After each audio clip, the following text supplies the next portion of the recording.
Welcome to the Gals Guide to the Galaxy podcast, where a group of gals gather for you one cool thing around our topic of the month. Is it ancient history? Is it breaking news? Is it safe for work? Well, that's up to each gal. All we know is that... Fasten your seatbelts. It's going to be a bumpy night. Welcome back. I'm Katie, and I'm joined by Bonnie, Leah, and Eden talking about our one cool African gal. Gal. Either one. They are some mature ladies so far. Girls, it all works. Yes, it does. All right. And I'm going to paint some imagery for you guys. I want you to think about the, what is it called? Inglourious Bastards movie. Okay, yes. And you know Brad Pitt in that. Yes. Nazis. Yes. Right? Nazis, and then when okay. he tried to speak French. Right. That's me pronouncing anything I'm unfamiliar with. It doesn't matter if it's English, right. if it's a foreign language. It's just going completely wrong on any kind of pronunciation. So I just had to put it up there. Actually, Josh was reading something that apparently there's an auditory form of dyslexia. Oh. And he was reading all the different parts of it, and I was like, I think that's me. That's what I have. I don't know what any of the words and songs are. Comes out of my mouth. Yeah. I do the Porky Pig thing where I'll switch a word halfway through. Right. It happens. Oh, yeah. I've done it many a time. I do it so all the time. But I think I got this. Yes. Because I want to do justice to these incredible women. Right. Exactly. Okay. All You got this. Bonnie already talked about Wangari Maathai. There you go. Okay. There you go. Bonnie says you got it. We're accepting it. We're accepting it. Survey says? Yeah. Okay. Eden already talked about Queen Nzinga. There you go. Yeah. Yep. But before we dive back in, let's get to know something random about our gal pals. Sweet. Yes. I would like to know, what do you guys think of when you hear the word Africa? Okay. And we all turn to Eden. She's like, I got this. I got this. Okay, so when I think of Africa, I always think of Egyptian antiquities. I do too. And then I try to force myself to be like, no, that is one small little part of it. True, but here's why. Yeah. There's two reasons why. One, because my mother loves Egyptian antiquity images, the jewels, the regalia, the headdresses, all of that. I grew up in a household where those images were everywhere. Yeah. Because my mother's always been a fan. Mm-hmm. I also think of it because I think of art museums. Yeah, so I grew up going to art museums, and I remember asking my mom why Egypt was with the European artifacts right. of the museum. It didn't, a history museum or an art museum. Mm-hmm. Egypt was always kind of among the European stuff. It was, yeah. Not with the African stuff. And I remember being little and asking her, well, wait a minute, isn't Egypt in Africa? Right. And she was like, yes, Egypt is definitely in Africa. Right. And I was like, well, why is it not part of the African section of the museum? Right. Why would it be with the European section? And so the nice answer right is that when you talk about where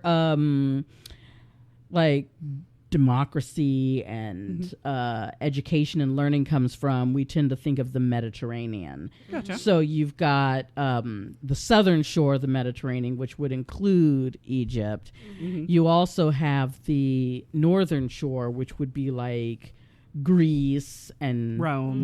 Yeah, exactly. And points thereof.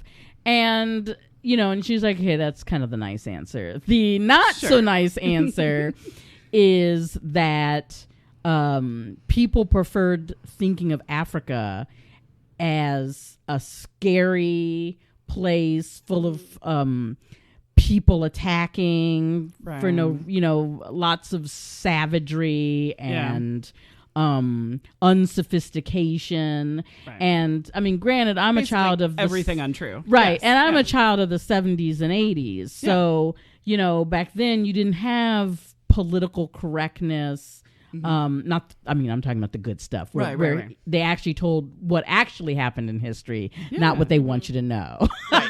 Not the Sanitized for propaganda. you. Yeah. Yes. Propaganda is better than sanitized for Yes. your protection. Yeah. But yeah, so when I think of Africa, because of those questions and that kind of confusion, because people weren't really telling the story the way it was supposed to be told, I always made a point to always include North Africa Yeah. when I think of Africa. Yeah, there you go. Not just, sub-Saharan Africa. It's all, anything on that continent is Africa and counts. Yeah, exactly. I'll take it. That's awesome. Bonnie, Excellent do you answer. have A lot deeper than mine. mine. Yeah. When I hear the word Africa lately, it's not a country. Right. It's like It is a continent correct. made up of many countries and many, many cultures. Yeah. And I want to smack people when they say go back to Africa. Right. Because, yeah, exactly. That's totally fair. My first thought was the Toto song, Bless the Rains Down in Africa. But then I'm like, no. Then my second thought was Lion King. But I know, I love Lion King, but I know it's not like the first thing that I think of. But it's really strong because the music's really good. Totally. And so I totally love that. But really it's the natural documentaries about animals that are always in it, because I have this affinity, especially for elephants. Weirdly, when I was pregnant with my first daughter, with Cammie, I had dreams about elephants. And it was just really bizarre. It was always like a mama elephant and a baby elephant. And they were and so elephants became like her totem animal. And so because she was so little and we went to the library all the time, like, let's learn about elephants. So we were always like getting information about Africa and about the elephants in the Serengeti. And it was fascinating. So that is kind of like really what my, I guess, visual imagery sort of thing is more the elephants and the animals that are with So them. I've got a question for you. Yes. I have heard that elephants are a matrilineal society. And they have a very long memory as well. Like, they remember. There was, in a documentary that I saw, they came across bones of an elephant that had passed on and had decomposed, and only like the skull and bones had remained. And it's this elephant just touching it, as if this elephant knows exactly who it was. And it's like there's a cry, and I'm like, oh my God.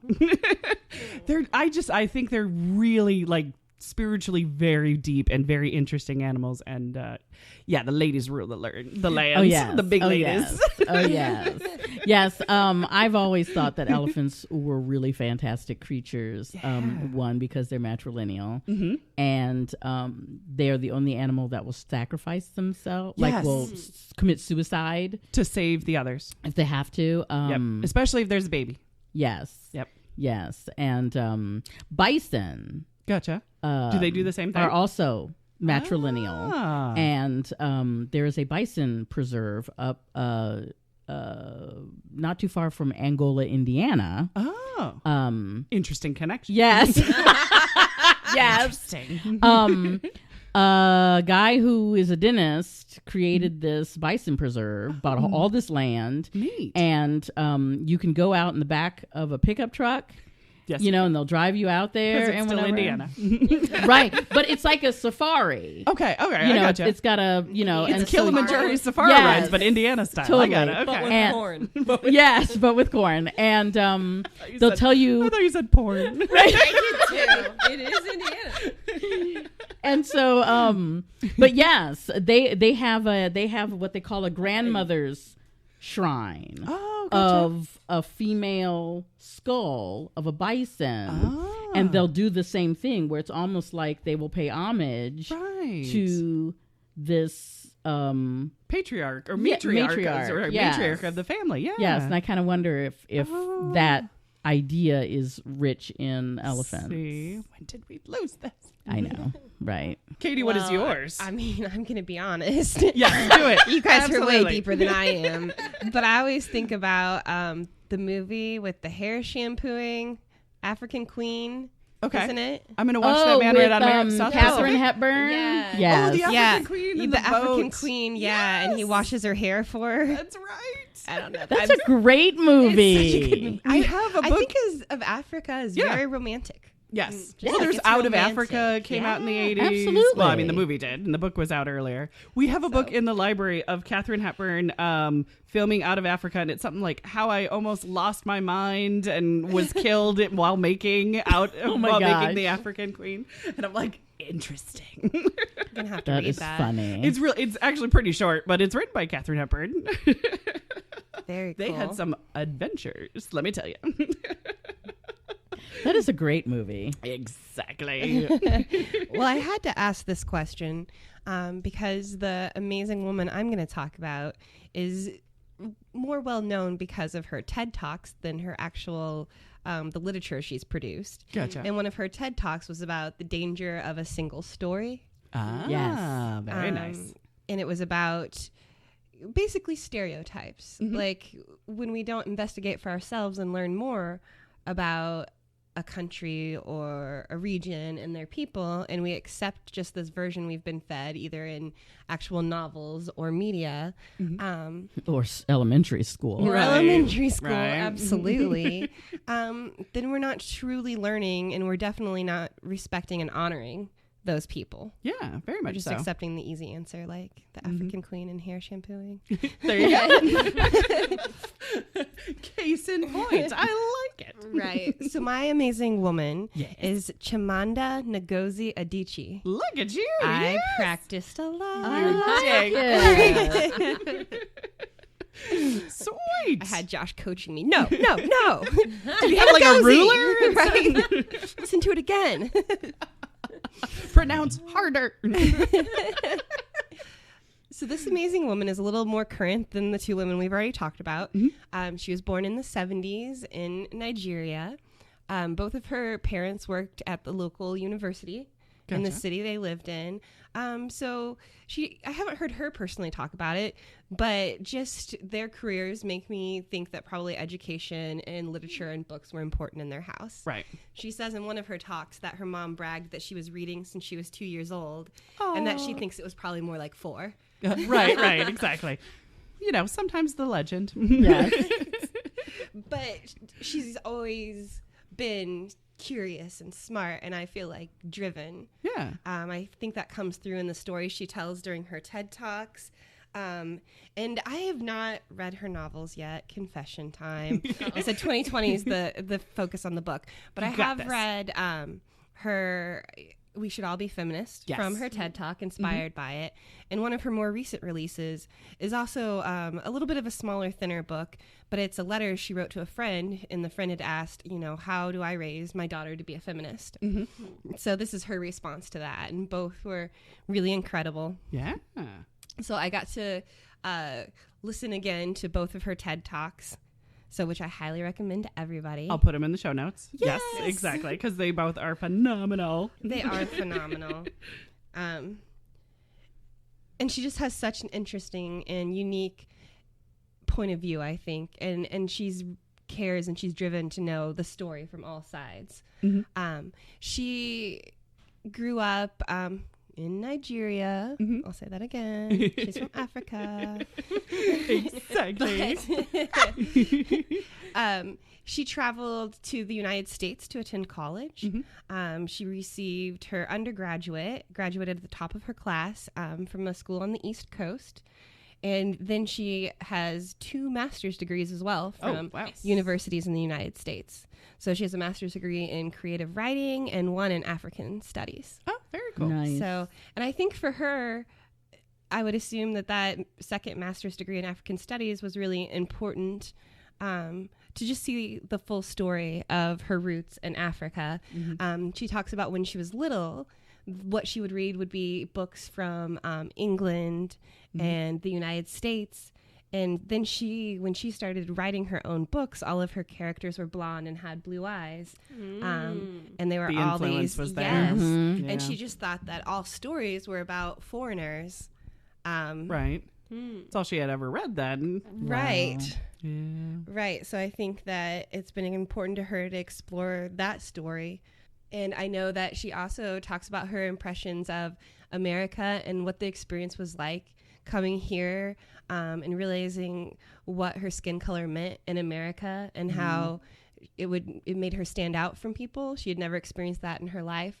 So her novel Americana is about that. Ah, gotcha. Interesting. So I definitely we're going to read all of her novels, but I'm very curious about hearing about that experience too. Right. Yeah, absolutely. She's won numerous awards and she has like 1 million honorary degrees. Sweet. I know. I even found a few clips of her on like late night TV. I forget who was interviewing her, but it was so good, so cute.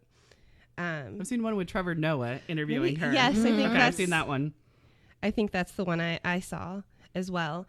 I think one really cool thing about her too is what inspired her to become a writer was another woman. Oh, and I think that really ties nice. into what we talk about at Gals Guide. We talk about if you see it, you can be it. yes, You exactly. see another woman. It matters. Yes. Yeah. Yeah, Representation matters. Absolutely. So she was inspired by Chinua Achebe. Achebe. Hey, there we go. Thank you. Nice. Thank you. So she read many things by Professor Chinua Achebe. Achebe. There it is. Achebe. No, I'm terrible, guys. It's okay. You are trying. That's the important This is thing. a true weakness of mine. So even she took part of her very first novel she wrote, which is the purple hibiscus. I want to say Oh, orchard. Gotcha. That was orchid. Oh, okay. Gotcha. Okay. The words, guys, the words. Words I'm are glad hard you guys are sometimes. used to me after all these podcasts. Just bear along. So in Purple Hibiscus, she actually took a chunk from the professor's work and included it at the very beginning. Oh, okay. So that's how influential and powerful it was on her that it inspired her first novel. Nice. So she also has Half of a Yellow Sun, which came out in 2006. She has a short story collection. So even if you can't devote the time to like a big novel, I highly recommend checking out the Feminist Manifesto in 15 Suggestions, and also her work on We Should All Be Feminists. Yeah. And then I haven't read the short stories, but I totally want to. It's not at our library. Yeah. Not yet. But no. Not yet. No. Well, not at our library. Right. Exactly. But I Yeah. also meant like the Noblesville Library. Right. Sorry, Exactly. guys. Yeah. Yes. Hopefully it is at a library. I'm going to to get it from our library. Yeah, Dang it. right? And There then we you will go. have it and we'll be like, we're the only library in Hamilton County that has this There you book. go. Exactly. Yes. Because I'm sure it's brilliant. I was very surprised at how tiny the We Should All Be Feminists. Yeah. Like, It's pocket it'll fit size. in your pocket. Exactly. Yeah, I was It's perfect when you're going out to the march. Yeah. Just way Put it in your purse and be like, no, we should all be feminists. Well, I thought it was really funny listening to her TED Talks and the one about being a feminist. She says she could never really read the classic feminist literature because she just found it boring. Right. Yeah, exactly. I loved it. I'm kind of right there with her, actually. It's like, no, I need it to boring. exist. It sets a precedent. It's, important, but at the same time, it's not calling to me. Some of it is, you can like a topic and it not always be written well about. Right, exactly. Yeah. Or resonate. Like, that's not my problem. Yes. Funny. So I do love her take though on feminism and how we can shape the future to make it better. And she definitely talks in her letter to her friend about how important it's going to be how we raise our sons and our daughters, and that gender is such a constraint. Yeah. It constrains us from being who we really are because we have these assigned thoughts or these assigned roles. Even discovering who we really are. Right. Yeah. Just It wouldn't even occur to you because Right. this is what you should do. So I love her talking about that, how we just need to raise people to be their own individual, truest, genuine self, Yeah. regardless. So she's very, very inspiring to watch, and I definitely recommend, well, Yes. listen or watch. It's a TED Talk. Exactly. So, and read up on her stuff. Because she's with us. She's Yeah. building a legacy. She's still writing books. Oh, yeah. Totally. Absolutely, she is. And you just get so many nice little bits of her in both TED Talks. She talks about how they say authors have to have a terrible childhood to be good authors.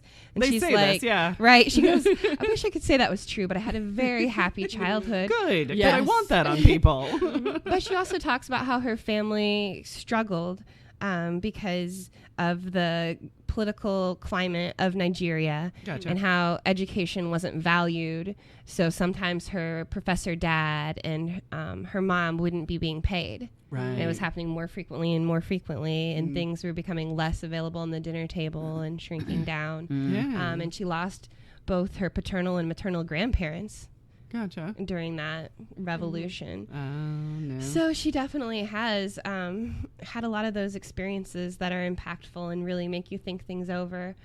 She says that the first time she was ever called a feminist was when she was 14 years old. Oh. And it was by a friend of hers, a childhood friend that she always liked to argue with. And she didn't fully understand what he meant by feminist when he said it. But of course, she couldn't admit that she didn't know. Right. So she just had to run home and look at the definition to figure it out. She and didn't she's Google like, it? Wait, it wasn't there. It wasn't Right. there then. a little bit before the A time. little bit before the Googles. So, and then once she defined it, she embraced it. Yeah. But she's well aware of the stereotypes that exist with feminism. They're angry women. Right. Angry women. So That's the stereotype, I love yeah. in her TED Talk she talks about how she started calling herself a happy feminist. There you go. And then she had friends that told her that being feminist is not African, that it's her influence from going to the United States. Oh, no. So she started calling herself the happy African feminist. Right. She's just going to keep adding to it. Right, absolutely. it. And she talks a lot in her her letter about personal experiences within her own culture where you can see the inequality really glaringly. Right. And it seems like if you read it as from the American perspective that it would be unrelatable, because it is, I would say from her talking about her culture, it seems definitely more male-centric than we're even at. Right. Right. But at the same time, it's so not. She Yeah. talks about tipping somebody, and instead of thanking her, even though she directly handed them the money, they Right. turned and thanked her male companion that was with her, Right. even though it came from her. And And it was obvious that it came from her, but And I recently read an article about a woman who was upset because she was getting a mortgage with her boyfriend, but she was the one that saved up the down payment. It was really going through her. And after it was all done, they sent a thank you letter to her fiance. and they didn't send Oh, a thank you letter to wow. her. No, they didn't acknowledge her. So even though it made So then that place burned out? No, I'm sorry. Right. I'm just kidding. so I definitely could place myself within what her experience is of inequality within her own culture. Yeah. So, and I love her solution to do better. Right, exactly. Yeah. We got to think differently about it. We have to acknowledge everybody's story and individual unique personalities. So, Yeah. and I think that's beautiful. Yeah. So I truly enjoyed learning about her and looking into her works. Yeah. Was she on Beyonce's Lemonade album? How okay. could all I right. forget to say that? I actually wasn't 100% positive she that she was. was. Okay, she was. Yeah, okay. they sampled part of her TED Talk on feminism Gotcha. on Beyonce's Lemonade. Cool. There we Yes. go. See? Yep. Sweet. You're so okay. right. I wasn't 100% sure because I know there's a bit of Jay-Z's grandmother about life gave me lemons and I turned them into lemonade. And I know that's on the album, but I'm like, I know that is not Chimamanda. That is the grandma. But then I was trying to remember the other sampling that was on the album, and that was just for some reason that one just kept repeating in my head going, but there's another.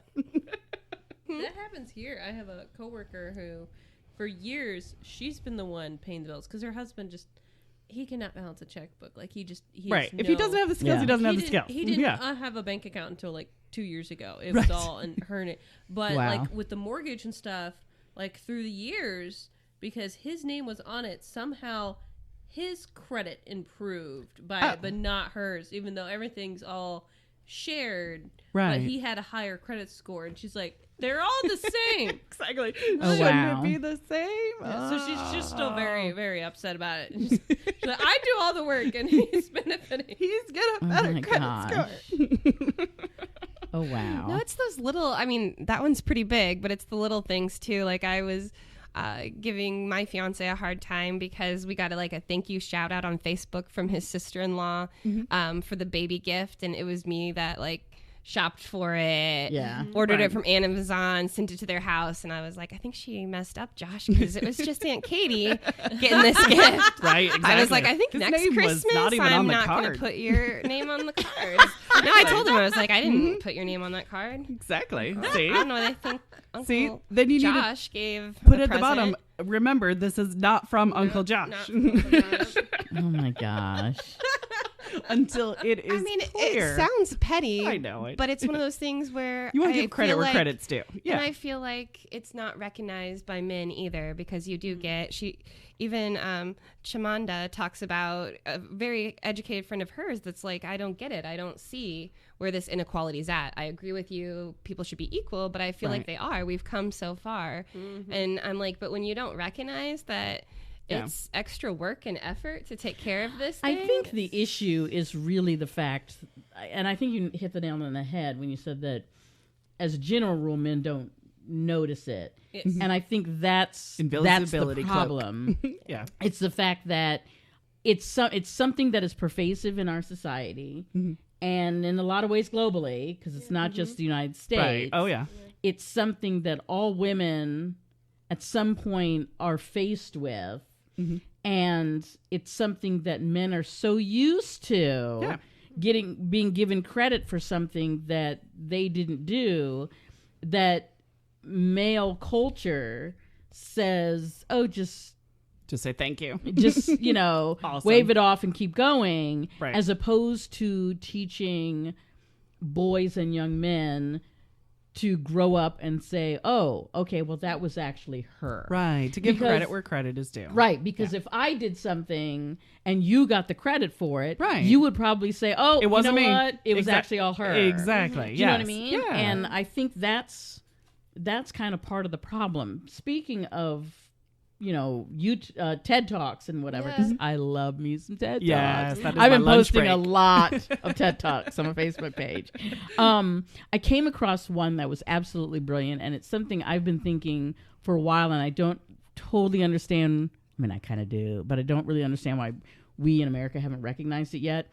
But it's this man, I would say about a middle-aged guy, white man, straight, cisgender, and he's talking about the fact that it never dawned on him until he was in a particular situation that in America there is white male culture. Right. And as somebody that used to teach an intro to multicultural studies class Right. Yeah. for university, the same day we talk about women's culture, I also talk about men's culture. Yes. Thank you. Yes. But the textbook never mentions men. right. Because it's the default is male. Right, Bonnie? Right. That's what Bonnie Gender always says. studies. It It's is. never It is about the men. right. Just Right. like the default is always white. It's Right. never anybody of color. Yeah. So, but what he was saying is these are all the things I figured out once it dawned on me that there is Yeah. a white male culture. Yeah. Put it And together. within that, he was talking specifically about white, male, cisgender, heterosexual. Right. His wheelhouse, in other words. Yes. What And he knew. it was incredibly insightful Yeah. just listening to him once he came to the realization and the things that dawned on him that he realized that he opened his eyes to. Yeah. He got woke. Yes. Yeah. It happens. Simply because he recognized that white male is a culture. Right. And that's something I have thought for a long time. But when we think about multiculturalism, we tend to leave out the dominant groups. Yeah. And we need to recognize the dominant groups as cultural groups. Because if you a don't... compare and contrast to a certain extent. One does Yes. not exist without the other. It's Exactly. all together. Exactly. creates You a can't have society. women's culture unless there's a men's culture. Right. You can't have cultures of color without white culture. Right. Exactly. You know? You can't have LGBTQ cultures without straight cis. I keep hitting the microphone. I'm so sorry. Without Straight cis culture. and Yeah. cis culture. Yeah. Because I always think in terms of every dominant culture has a corresponding Yes. marginalized culture, And the and may hope have a set of them. Is that you balance each other out? Not always. Exactly. Sometimes you're at opposing. Exactly. But even that opposing hopefully eventually balances out. Exactly. Yeah. Right. And so what I took away from that is the way our society is freaking out right now, and you have all these hate groups, Right. and so-and-so will not replace us, Right. chanting. Yeah. I think, well, wait a minute. What if we go ahead and acknowledge that white is a culture and a race? What if we Right. go ahead and acknowledge that that there is a men's culture? Right. Exactly. That, you know what I mean? And to understand it. And yeah, right. exactly. As a legit Yeah. thing. Yep.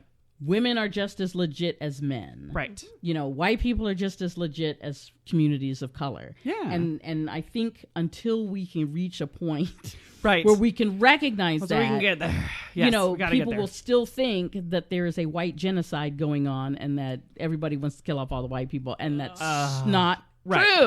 Correct. Not true. No, we just want to get rid of all the assholes. That would be Yeah. great. Because there kind of is an asshole That culture. would Isn't there? really Yes.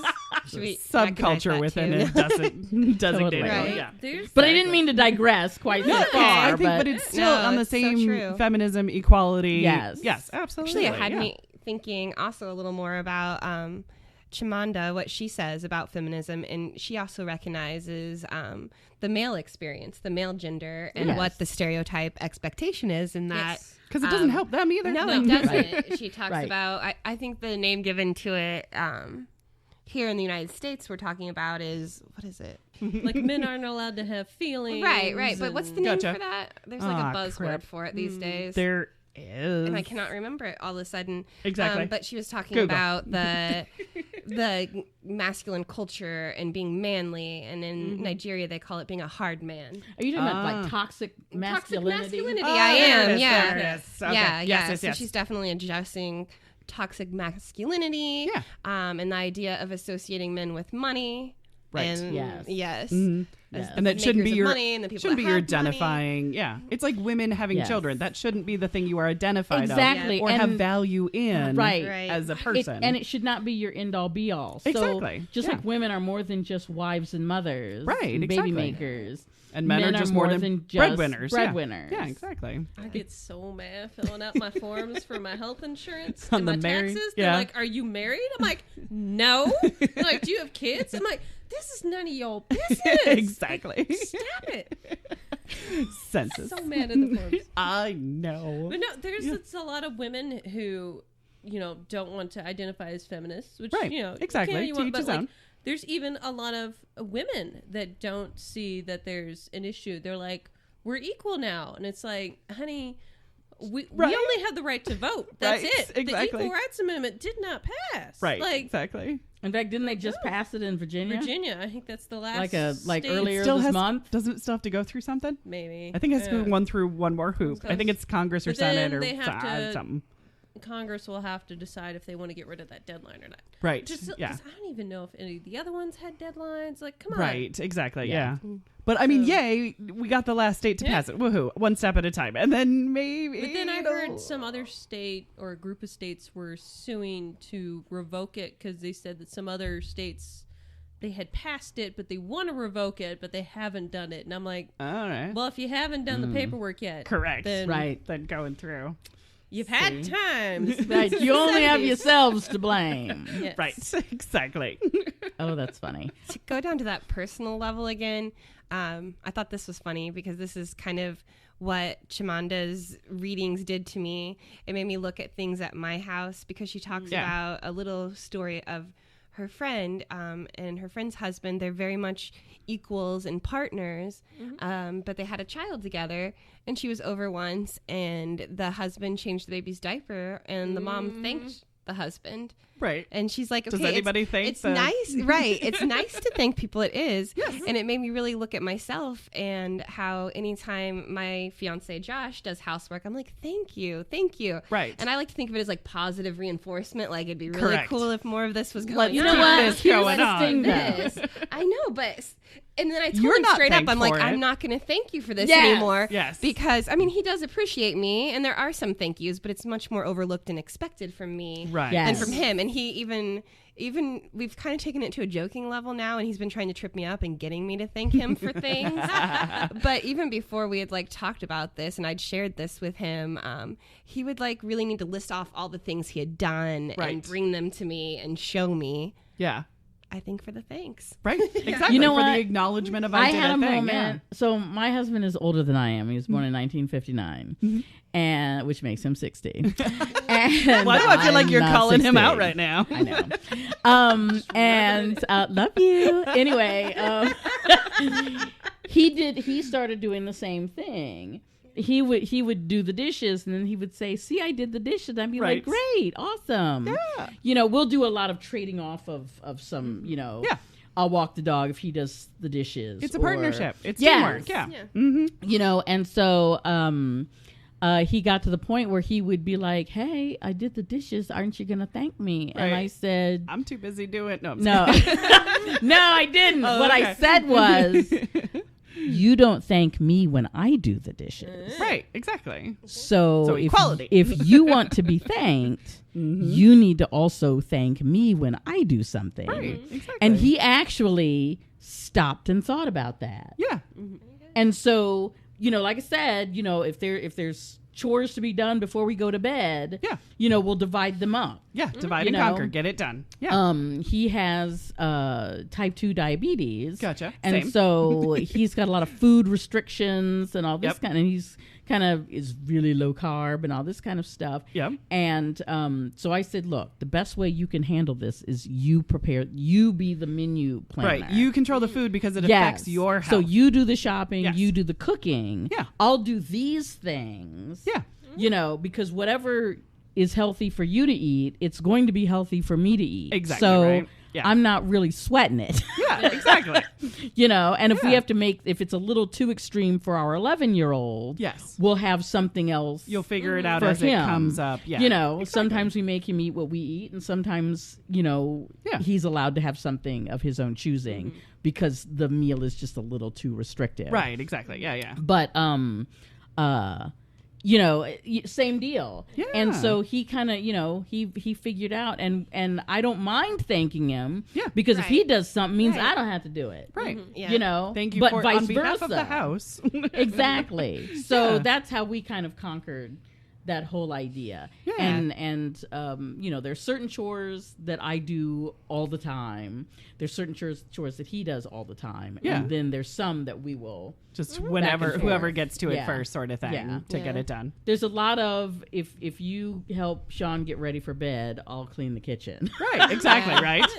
Be like, please do the job that You know? I really Yeah. tonight don't want to do. It's been a thing where someone was talking about it, and I was just like, oh my God, that is a thing.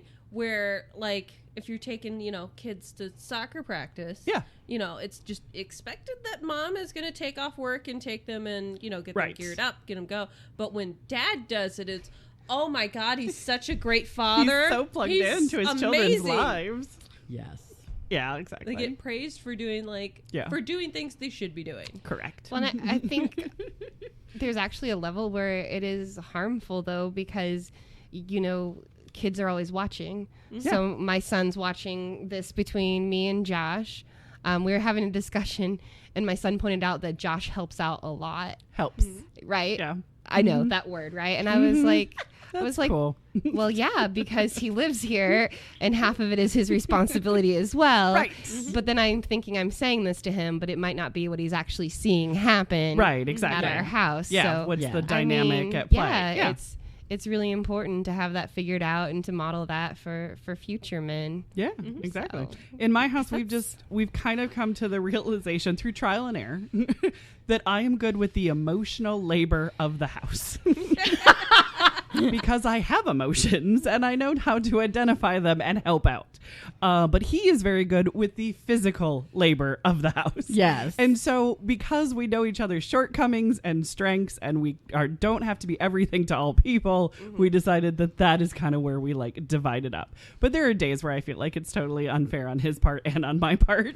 So it's kind of like, he does a lot of dishes and laundry. So it's like, I should be really, really grateful for that. But then also there's a lot of crying and tears and school fights. And I don't think I can pass this test that I'm going through of you got this, you're going to nail this, you know, build that confidence back up into that little shell of a person that you are and go out and fight another day. So we kind of do it that way just until it works. I also, another thing about my husband and I, we kind of decided early on that whatever thing played to whose ever strength. Yes, let that person was the lead person it. That would, yes. It's the best way to do anything. Absolutely. Yeah. And so that way you're playing on each other's strengths. Yeah, you want to be the best person of yourself. Exactly. Yeah. So we have a son who's 11. So since I'm African American, my husband is a European American. My son is biracial, or our son is biracial. Yeah. Biracial.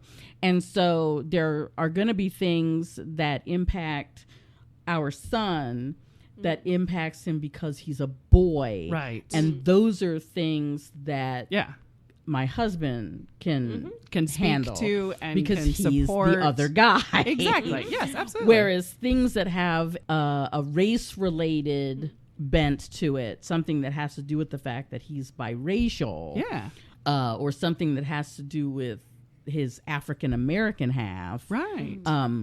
Then those are things that I would be your to. wheelhouse. Yes, exactly. You know, so that's another area in which we can play off each other's strengths. But I'll bet you're both in the room participating with support. Yeah. So even if one is more knowledgeable than other in that field, it's still like a team sport. Exactly. And so we kind of look at just about everything that has to do with our combined lives, almost like it's a wrestling match where you tag the other person in. Yes, exactly. You know, okay, I'm tagging you in because right. we don't literally do that, obviously. Either but I'm exhausted or you got this or you're more knowledgeable or what was that thing again? Right. Yeah. If the son is freaking out and I'm at my wit's end and we're not handling tag you're it. Then the other one comes in as the voice of reason because they're the calmer one. Exactly. You know, and things like that. So I love that. Yeah. we do a lot of tag teaming. I think that is a brilliant spot to wrap it up if you want to wrap it up for us. Absolutely. Yeah, go for it. Well, that wraps it up for us this week. Join us next week as our next gal pal shares her one cool African gal as Gal's Guide to the Galaxy podcast continues. Thanks for listening. For show notes, links, and images from this week's show, visit galsguide.org. Want exclusive stuff like deleted bits and major bloopers? Become a Gals Guide patron today. Thanks for listening.